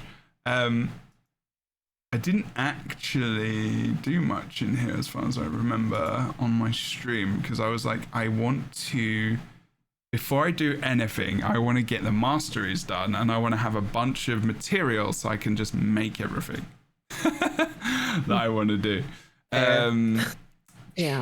There is a lot to do in these home instances, and there are a lot of materials that you need. And I'm really excited about that actually, because I think it's very good. I think it's very good. I've been playing with it a lot. Yeah. I've played with it quite a lot. I'm going to do it on stream once today. I figured out how to get there, which completely, I had to like go onto the Discord and go, oh my god, I'm so sorry, I'm so stupid. How do I get to I'm like looking on the map, I'm like, where the fuck is this bitch? Like, where I was is it? right Can I just there. waypoint to it? Literally, that was me. If you don't know, it's where your boat is, your fishing is. It's in that little tab down there. It's there. Mhm. I'm an idiot, so it's there. Yeah. You're not an I idiot. will attest to that, because I also had a few minutes where I was like, just looking at the map, like, shouldn't it be on the map? I still think it should be. I think it should be an area that is kind of carved out. But yeah, I was also like, oh yeah, the door. It must be mastery. So there was a bit of a couple minutes where I was also lost. I think I actually got it. I don't know how. Because normally that's something I definitely would have got lost on, but I actually just went there and I think I found it. I can't remember. Maybe someone can check. I think it's because it's like, oh yeah, I don't remember. You ate that up. You ate that up. I don't know. For me, I think it was just because it seems like it was a part of the world. I was expecting it to pop up in the map. Yeah, that's fair. That's fair. Like the home instance is, right? Like you kind of just go somewhere and you can access it. Okay. And also, there is finally, after a couple updates, a portal for your alts to get to Janthir. Because when the game launched, there was actually no way for any other character to get into Janthir. You had to play the story to get into it. So, that's where where is is that that portal? it's in your homestead. They've attached to the homestead now. So you'll be able to access the Lilith Shore in the homestead. Okay. That's cool. That's cool. I went and there we go. I started decorating my place. I didn't decorate much. I just removed everything, and I was like, I'm gonna remove everything and then make my own stuff. There is a couple of things about this that I would like to see changed, but that's gonna be a homestead specific stream, I think. But yeah, like tell me, like what were your first experience? What did you first do when you got into your homestead, peeps? I'm gonna be 2 seconds as well. I will be right back, but tell me, like, Kroof has got a thing. Go on, Kroof. Right back. Go, I had a bit of an oopsie. Okay. In the mission to get the homestead, you have to craft a particular bed. in the handiwork tab, there are a couple beds you can craft. There are. I crafted the most expensive one and then realized you can't salvage it or anything. And I had to then leave the instance and go and gather for another 30 minutes because I was out of materials. So I might have accidentally crafted the wrong bed. So heed this as a warning to read the quest text that it is asking you to craft the right one and make sure you are crafting the right one. But eventually I got it. So. Oh, damn. So funny. Damn, Han, I feel your pain. I actually did not do that. I was very, very careful, but I saw that fancy bed and I'm like, ooh, I wonder what that looks like. It doesn't look much different, guys. Not we need much previews. Different. Dude, yeah. we need previews. Ooh, a preview would be great. Yeah. Especially because decorations, the art does a good job at like giving you the idea for it. But in game, sometimes like you want to turn things around, you want to see how the back looks and the underside, whatever. That would be nice. It would be nice. It really would be nice, especially for the rugs and things like that, because they look very different. They look very different in the artwork. So yeah. But oh man, I feel your pain with that, dude. What was the pain? That's the pain? rough. I crafted the wrong bed. Yeah. Oh yeah. I remember you saying that. Somewhere. I can't remember what it was. What was it? What did you crafted the? I crafted the fancy one. Oh, you just went for the fancy. You just wanted. I know, but some people in the story instance, they wanted a specific bed. I'm sorry. They did. But I crafted the fancy one, and it eats more of your materials, so I had to go out and like collect 8 more flowers and some more wood and whatnot. I was like, damn it. And they're not like, if you've already got them, you can't get them again unless you go to a different map, right? That day. It's actually crafting for this has pushed me back into other content and like older content. So you have to have like clay bricks. Clay bricks, you have to go back to Dry Top to get those. So I hope you've got some old currencies hanging about. So they're going to refresh a lot of old content because people are going to be crafting, which is the prices are going to go up of all this stuff as well. True. Yeah. So like actual and even the other expansions. Mm-hmm. You can see more people running about, that's for sure. That's cool. Yeah. Like, can you imagine what they do in the next? But they're going to do this every expansion. So if you think about like, there's the code and stuff here. Now this is going to be the interesting thing. Is if you go to different places for the expansions and whatnot, like they will probably give you different houses in different places, and you can get their different styles of different things that you can make and etc. Because a lot of it is like Coden style or whatever, blah blah blah blah blah. So then if we go to a new expansion, it could be, I don't know, whatever a future one would be, that cultural style Lagos of table. Inspired. Yeah, there you go. Yeah. But they could also really do cool. core Guild Wars too, like Asura style or Norn style or human or whatever, as they start to bring in other stuff from, like, it's gonna be, this system is smart and it's important. I would love one in the Maguma jungle. Absolutely. That would be so nice. You have like an Exalted? an exalted or an Itzel. Oh, wait, a room in the exalted, like interior. Yeah, that would be it says cool. a forgotten city. It doesn't feel very lived in. What if we get an entire section of it to ourselves? Yeah. I mean, these are all, they're not impossible things, are they? This is the thing.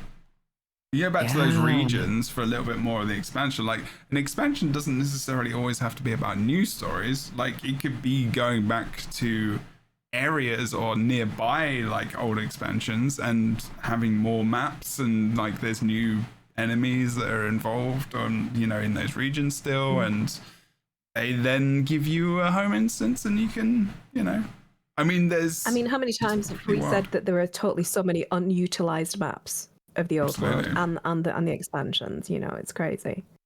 Like an apartment in Kayang City. I mean, come on. Yeah, that was easy. That one would be really good. Absolutely. Seeing if there's anything in chat that we could relate to. No, that's okay.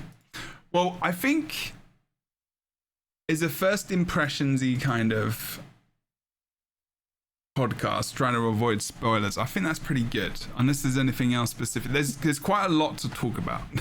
There's quite a lot to think about, and there's probably a bunch of stuff we missed. But like overall, I think general like first impressions when I started playing this. Huh? Did you get your spear? Oh yeah, the spear. There's so much. Yes. As soon as I got it, I started playing it, using it. I liked the way it was introduced. That was cool. Yeah, That was there was nice. actual like story tied to it this time around. Yeah, that's so true. I was like, We were ooh. talking about that. Remember? Yeah, they did it. Just a little bit. It's amazing. Yeah. Happy. Nice. Happy as. And Excellent. I think they definitely balanced it a lot better this time around. I think it feels a little bit more impactful on every single class. And I love the art. Just having some new skill icons to enjoy is always great. Yeah, I'm loving using that right now because it's the first thing I was just like, yep, I'm using that spear as soon as I get it, and now I'm making builds around it, so that's cool. Are you both using your spear? Yep. Yeah. I have been. I was playing with a spear on like a firebrand build, and I realized at the very end of my entire playthrough that I was like, this actually isn't good. So I changed it. I changed it to a dragon hunter, and it feels a bit better. I'm going more damage oriented. Yeah, that's what I I've think done. Firebrand would be good if you're playing it as a support weapon, but because I was just leveling, I was more so doing damage, and I was like, there's not a lot of condition damage on this. Why am I doing this? I wanted to be a sun spear. That's what I was did. going for the vibe. Yeah, no, that makes sense. I mean, I just went for condition build as well on Holosmith actually, and it's worked out pretty well. That's really cool. Really fun. I Yeah. did not use it. I did not. I tried, and then I was dying, so I'm like, no, I'm going back to. I was wearing givers. I had my like raid tanking build on. I did not die at all during any That's of great. its stuff. I was gonna say What you class would- were you on? Yeah. My guardian. How was your So I guardian? was firebrand support, and I just went in my givers like max toughness. I was walking through fire, baby. It was great. As a guardian, but actually, that's one little thing I want to say. The weapon is a bit more support oriented. It's a bit hybridy, so it is like you really have to build it into power if you want to do some damage, or you just really want to build it into support if you want to take that support role, which I'm very eager to try out. But even in the open world, when fighting some of the blighted beasts, I'm very impressed with the direction they're taking with open world mobs. These enemies apply so many more conditions, and they play in corrupt boons so much more than any other map and any other enemy type. And so seeing resistance on the spear during the beta, I was like, is this really going to have any place in open world? I was kind of worried. But no, it really does. It's extremely useful to have. So I love that they, in terms of their enemy design, are not as scared to just bombard you with conditions. And, there was a lot. play. Yeah, I got the changed elixir trait on engineer because it's in PvE. It's gone back to the old days where it removes a condition as well now. And so I went to an elixir holosmith build with spear and grenades, and I was like, damn, I'm actually using my elixirs and throwing them all the time to remove conditions, and I don't just have to have like a bot to remove it or like another button to just remove it. I'm actually like really engaged and remove conditions, and it was there's a lot of fights where people go down pretty often, and it's kind of like you really like people are really engaging in the map chat as well in these maps with each other, like in terms of needing people to help them and supporting, and like there's a shed load of mentors up.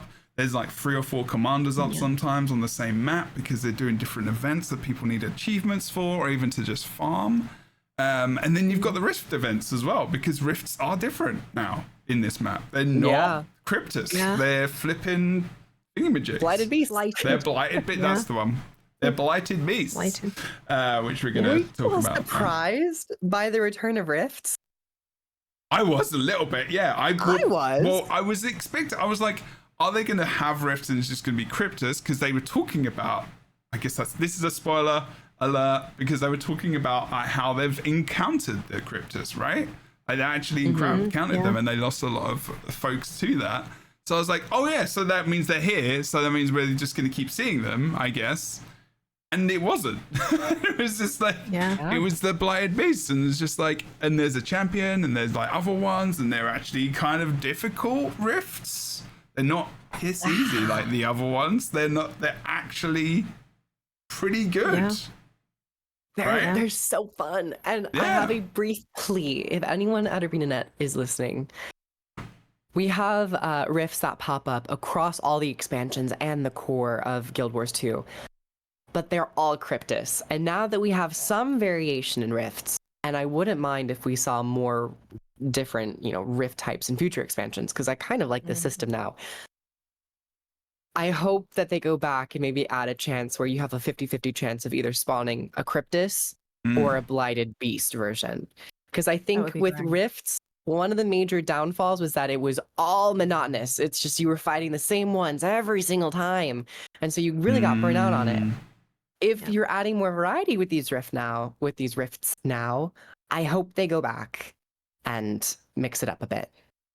At least for people who have the expansion. If you have the expansion, you get a Russian roulette on the rifts. That would be great. Because otherwise, I think it does maybe spoil a tiny bit of the future. Well, Cryptus would spoil anything. That was a spoiler inherently. True. So I feel it's also not. I wouldn't say really a spoiler. It's a taste of the expansion to maybe hook people in to be like, what was that? And you're like, oh, it's the Janthir Wilds. Yeah. Okay. So I think that could be a nice little flavor. I would be open to it. I like that. It's funny because one of my pain points was around that portion of like gameplay because I had to have a specific tier and I didn't realize and I'm clicking and I'm clicking and I'm clicking and I'm like, is this like I've broken my thing, my Heart of the Obscure. I criticized it too much. It's like, fuck you, bitch. I'm not working for you anymore. I'm done with you. Really hated you. It's like, oh, you have a lot to say about me. I guess I just, it's fine. I'll just sit here. Yeah. I thought I was about to crash. The horse you rode in on. Yeah. I thought like there was a latency issue with my game. When you're trying to use a skill and it just starts to lag out. Yeah. And not actually activate. I thought it was doing that. So for 5 minutes, I was like, I'm about to crash. And then I was like, oh, everyone is having this bug. There was a time where rifts just wouldn't spawn. So, but your heart would go, but the rifts wouldn't spawn at all. So it was weird. My heart didn't go at all. Yeah. Like it just didn't work. Like, the heart works, but there was no, the little lines, the little wind kind of, whatever that thing is called, like that, it wouldn't guide you. So then people created maps for tier 2 and tier 3 rifts in LFGs. And there's actually a section in there which is just rifts as well for Janthir Wilds in the LFG. So like everyone was going there, like everyone was trying to help people with this to get this bit of the story done. So it was actually that's so nice. Absolutely. Like, even though it was a bug and it was broken, people worked it out as a community to try and help each other. And I was like, that's what an MMORPG is. Yes, you did. I tagged up. Awesome. I had a squad. I posted it in the LFG like on day 1 or 2 because I was like, I already done it, but my friends were gated because they didn't have any of those motivations. So I just tagged up 50 people instantly in the squad and we were just running around doing riffs. Nice. Oh, babe. That's it. You're the Good hero job. Tyrion needs, darling, Exactly. every time. And I didn't even have to use my motivation because guess what? Like 10 other people in the squad were already using them. So amazing. It was just it just needed one person to post on the LFG because no one wants to lead. But I didn't really have to lead. I just had to like pop it up in the LFG and everyone came. So see, I think it's been a really successful launch because I only encountered 2 bugs. 2 bugs through the whole thing. One required like a relog, and the other was the bug that we're talking about now. So I thought that was, considering the state of a lot of expansions when they arrive, I thought they've done a really good job of getting it out there. I'm quite impressed. Have you guys had a similar experience? Yeah, it was really only that rift bug that I encountered. Everything else was just my downfall of crafting the wrong thing. I've had some other bugs, but I think some of them might be about the there's an NPC in an event which I think it's Sierra, the Conan, and she is walking around killing Val Ravens or whatever they're called, and she will literally just hang out in an area and just kill like 50 and won't move. And they keep respawning really quickly. And I'm just like, and there's like 2 or 3 of us sitting there like, actually, this isn't too bad for farming XP for the mastery trait. So we just stacked XP and just sat there for like 20, 25 minutes while this event was going on. And, she ended up moving on, but it's happened every time. And I'm like, I think the respawn rate in this area is too fast because she goes into some random area with a hammer, swings it around, and then suddenly there's mobs everywhere, and then they just keep respawning. And I'm like, oh god, please end, please, Sierra, shut the hell up, or die. Or die. But mostly, yeah, you know, I mean, it's been pretty good. I've not really had any many bug experiences, so that's cool. Good stuff. All right. I think we're going to end it there. I think that's a good time to kind of do that, because we're going to be back in 2 weeks and we can probably start talking about the story, I think, and the experiences there. I agree. I think we can start doing that, and that might be a couple of streams anyway. Might be a couple of podcasts. We'll see how far we get. But otherwise, for today, unless anyone has anything else they want to say, that is going to be it. Just that. I told you that I'd finish the story, and I told you that I would be eyelash deep into my housing, and bitch, I'm there. So, and guess what that means, my Jebro? Money. Give me the money, honey. Give me the money, honey. 2 gold. Give me that. Oh, you did? Well, you made a pact. You all made a blood pact on the stream I also last think week. I just deleted all of the cameras for some reason. Oh my god. Well, guys, it's just going to be an audio-only experience for this outro. Oh, no, there you go. Okay, they're back. I was like, what happened? Wait, you did? Wait, what was the 2 gold about again? I'm sorry. I can't remember. Oh my god, the prospect of giving me 2 gold, he just deletes the entire podcast. I deleted all that cameras. There's no evidence of that ever happening. Wait, what was it again? What happened? I can't remember. So, what was that about? Last week, I said I'm going to have the story done and I am going to be balls deep into my homestead. Yeah. And you're like, yeah, sure. And I'm like, money, give money, 2 gold. And you said I will give you 2 gold if you're able to. Okay, all right. I'll send you 2 gold. Wait, let me. Thank you. Where is? Boom. We got the tape. We do. Right, we do. We got the tape. Chat. It's happening. Back us up. I'm trying to. Are you online now? I am not online now. You are Fornax 7928. Okay. All right. I'm doing it now, everyone. Enjoy that 2 gold. It's on the stream. It's. How are you gonna eat tomorrow, Jebro? I don't know. I only have 4,125 left. I know. What do you do? Congrats. Did I say 2 gold? I meant 20 2 gold. No. Woo! 2 gold. I'm literally in game now. Well done on doing the things. Thank you very much. Mark. 2 gold. I'll give you 2 gold. And 2 silver. A hug. I'd love to give you a hug. I would do that. And 2 copper. 222. Oh wow. That's even more. 222. I would print it out. 222. Bang. I'm deeply appreciative. That is. I'm deeply appreciative. Diamond. I'm never spending that money. It's gonna stay there. Don't do it. It's it's important. Victory, yes, victory is mine. Oh, whoops! I did the wrong thing. Oh my god, what's happening? I think I'm going to the wrong. I'm going to the wrong places. Oh, no. I'm going to the wrong. There are so many scenes, gameplay and everything else. I think we gotta head out. Yeah, we're doing. I'm done. I'm on vacation this week. I feel like I'm more tired. Okay, everyone. Thanks so much for watching. Fornex, tell us what you do and where you do it. Hey, I'm Fornex. I'm the Crichton Herald. You can find me over on YouTube. I do a load of content over there. I am making content for Janthir Wells. I didn't jump into any of the pre-launch stuff like these probably lovely people did. I wanted to go in like a normal player and just like spoiler free and dive into it this time. I've really enjoyed it. So I'm making content now. There's going to be stuff on the channel soon, but please head over there, support my work. I really appreciate it. And it's the Crichton Herald everywhere you go. Excellent. And it will be in the description below as well, so make sure to check that out. Kroof, tell us what you do, where you do it, where people can find you, all the things. Hi, I'm Kroof. I make a plethora of YouTube videos over on my YouTube channel at Kroof. And I'm playing a lot of Guild Wars 2 Janthir Wilds. I have a first impressions video up. I've been recording my gameplay through the story.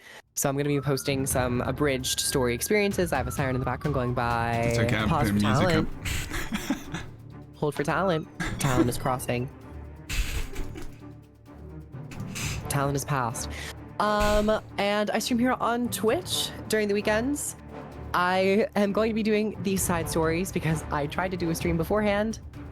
Did not get anywhere with that. So we'll be starting right after this, just very briefly after this. We'll be doing the side stories and doing some more open world content. Not really about the story spoilers.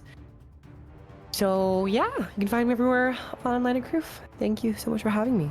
It's been great. Wicked. Okay, and don't forget to watch the podcast, youtube.com/JebroUnity, or do exclamation mark. Wait, exclamation mark? No, you can't just do that on Google. That's in the chat. I was just doing oh my God. You can find it in the chat if you're here live, but otherwise you can go to Spotify and just do Lightbringers Guild Wars 2 podcast. You can go on Google and you can search that there as well. Go and check it out. Review it if you can. Lovely job, everyone. Thanks so much for watching. We're going to see you in about 2 weeks' time on Twitch Live again, because next week is actually the arena that party at PAX West, which I want to go to for a little bit before I go and see Metallica. So it's a bit of a packed evening. But yeah, so we won't be here next week. Yeah, right? Like, it's way too much socializing. Already anxious just thinking about it. But it's going to be great. See you next time on the Lightbringers podcast, season 4, first episode, which I didn't even say at the beginning. This is episode 1 of season 4, Janthir Wilds, and the future is bright for Guild Wars 2. We will see you next time. Yes. Take care, have a biscuit, and enjoy the expansion. Play other things, play a story before we come back for the next episode, because we are going to be hitting that up very soon. See you soon, peeps. Bye-bye for now.